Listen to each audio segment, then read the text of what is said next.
ইতিহাসে প্রথমবারের মতো ইসরায়েলি ভূখণ্ড লক্ষ্য করে হামলা চালিয়েছে ইরান। জবাবে ইসরায়েলও প্রতিশোধ নেওয়ার উপায় খুঁজছে। মূলত ইসরায়েল ঠিক কিভাবে এ হামলার জবাব দেয় সেটার উপরই অনেকটা নির্ভর করছে ইরান ও ইসরায়েলের মধ্যে চলমান সংঘাতের পরিণতি।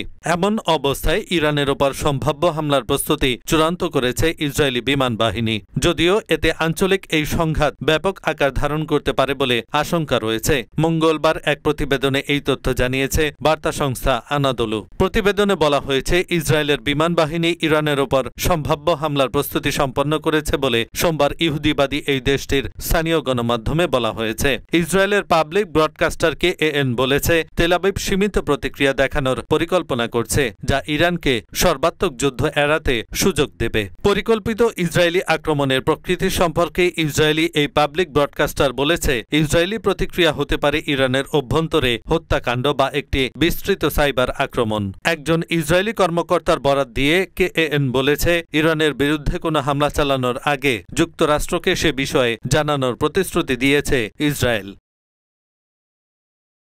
এহসানুল হক, ঢাকা পোস্ট।